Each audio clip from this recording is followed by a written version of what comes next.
Hey guys, so today we're going to go through a squat and how to improve your form and little things that you can do to adjust it and make it a lot more comfortable for yourself. If you haven't already, be sure to check out our squat warm-up video because there'll be a couple of exercises I refer to from that in this video. So yeah, if you haven't done so already, go and give that a go. And it's always good to warm up before you squat, so make sure you check that out and go through all those exercises before you get stuck into your workout, all right?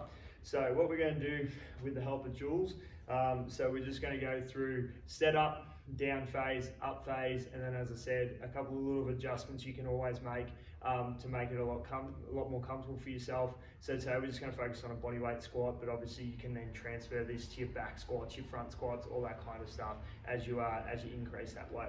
Okay, so what I'm going to get Jules to do is he's going to face me, so sort of feet, slightly wider than shoulder width apart is the general rule of thumb, okay? And then big thing with the squats, your breath is so important, especially during all the, your lifting and stuff, especially as you are getting into that heavier weight. So what we're going to do before we do anything else, we're going to take a big breath in through our diaphragm, all right? And then trap that air in. So pretend like you're expanding a balloon within your stomach. Once that's air trapped, we're going to activate our core and we're going to squeeze our glutes, all right? So what this does is just, decrease the risk of any energy leakage during the movement. So making sure we're using all of our energy to go down and then up, all right? So on the down phase, what we're going to do, so you're just going to slightly break at your hips. So slightly forward, keep those knees out and drop down low, all right? So Jill's going to go down, good, okay, come back up, awesome, all right? So now go down again for me, Jules, and just hold that. All right. So as you can see, Jules is pretty good. All right. So not too bad. Obviously, everyone's going to be a little bit different with regards to how low you get down. A lot of it comes from your ankle mobility. So if you're someone who has poor ankle mobility, that's definitely going to limit your squat. But as I said, we'll go through a couple of little things you can always do to try and help that. All right. So from this position, what we want to do, push through both feet, push ourselves up. We want to push our hips through, squeeze the glutes at the top. Right. One thing we don't want to do though is overarch. So as you come up, snap those hips, squeezing the glutes, all right? And you'll feel it yourself. If you really put emphasis into squeezing your glutes, hips lock into place and you're nice and straight. You're not going to go like that. So we're going to come up, bang, all right? Squeeze. Do it one more time for me, Jules. Good. All right. How'd that feel? Good. Not too bad? Yeah. All right, cool. So now for a couple of little adjustments we can always make.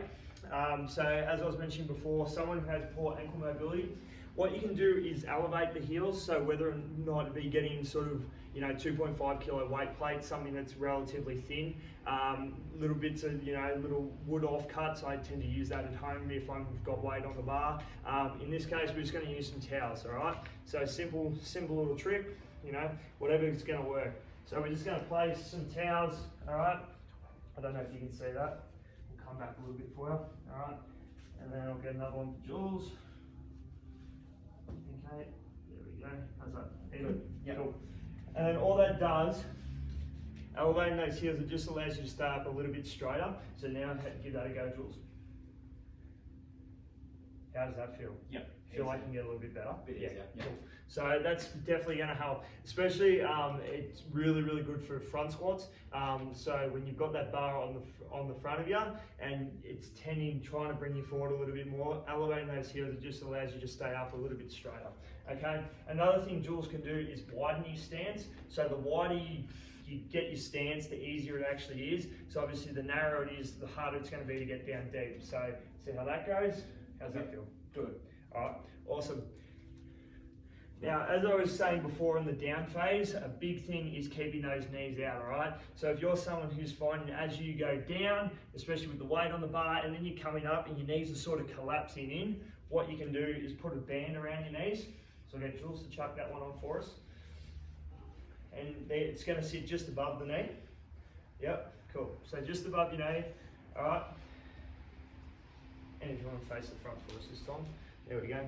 And then all this does is pretty much the band is now trying to pull those knees in. So Jules has to consciously contract and make sure he's pushing those knees out, okay, as he comes down, and keep them out as he goes up, bang, and squeeze the glutes at the top. All right, good. Okay, so that's just another thing you can do. So if you are finding your knees are coming in and they're not staying out all the way through the movement, that's always a good trick, just to chuck that around your knees. That way you've got to force yourself to push them out and make sure your knees are staying in a nice position all the way through the squat. Alright, so there you go. There's a couple of things to look at when you are squatting. If you do have any questions, feel free to comment below and let us know if you like the video. Cheers.